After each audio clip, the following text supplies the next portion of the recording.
Once upon a time, long ago and far away, there was a beautiful land.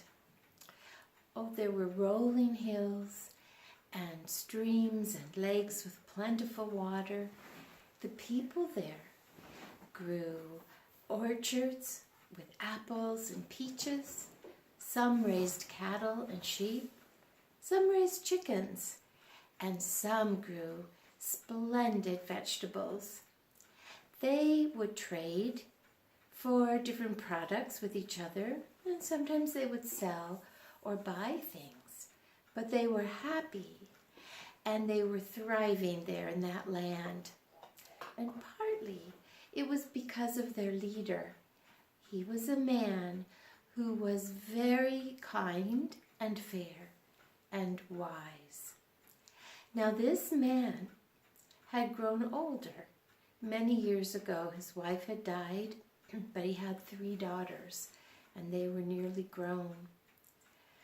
As he was growing older and becoming tired, he was thinking more and more how he could decide which of his daughters should take his place. He loved them all, and they all had their strengths. But one day he had an idea. He called his daughters to a barn with one big room, and he had it cleared out. In the middle of that room, there was a table, and upon that table he placed 3 golden coins. He called his daughters in, and he asked them each to choose one coin, and then he said, "Tomorrow I want you to go and take your coin, and with it buy something that will fill this room."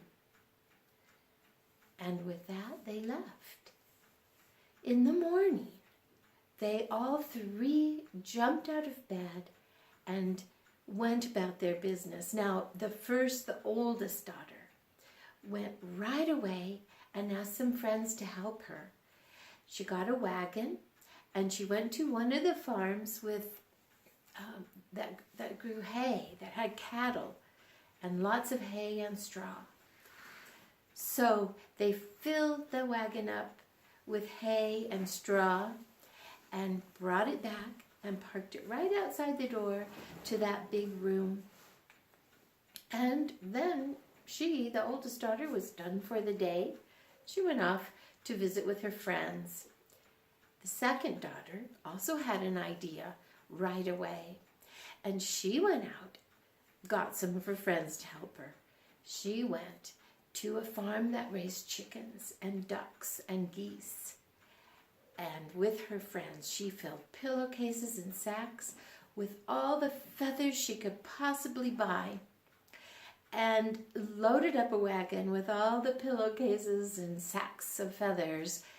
They brought that wagon back to the room and parked it also outside of the door.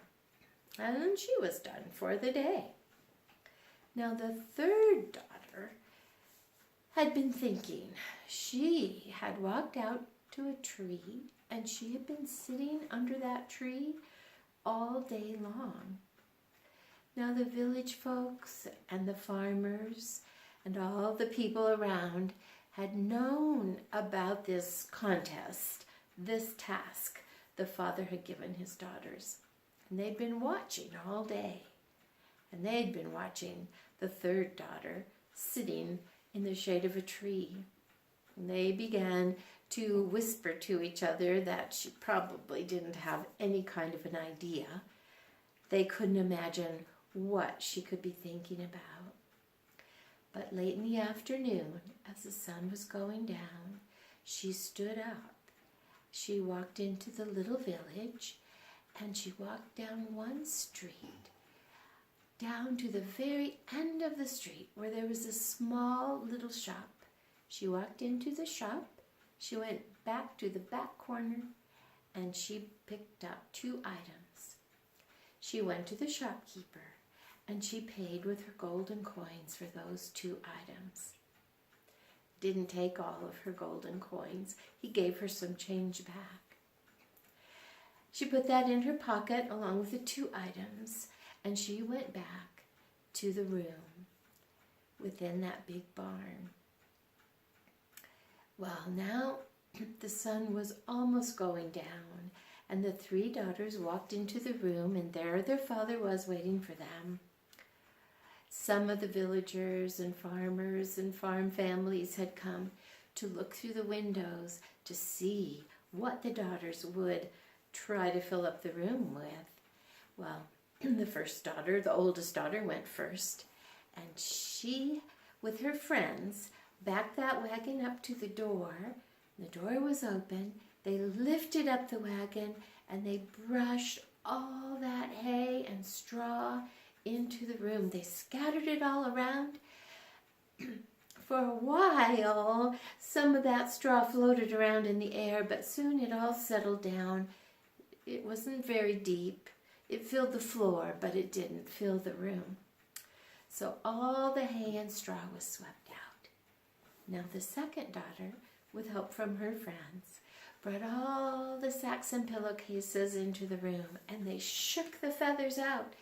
Well, the feathers did float all the way to the ceiling and all to the walls and all around, and for a while it looked maybe those feathers could fill the room, but soon they settled down, and while they were a couple feet deep, they did not fill the room. So all the feathers were swept away, and the room was cleaned out again.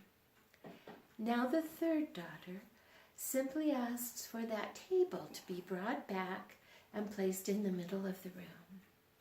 And while everyone was watching, she walked to the table, and she reached into her pocket, and she pulled out a candle that she set on the table. She pulled out a couple of matches. She lit the match and lit the candle, and light filled the room. The father walked to her and put his arm around her and said, "This daughter is the wisest of all, for she knows that light can fill a room and hearts better than anything else." And that's the story of the wise daughter.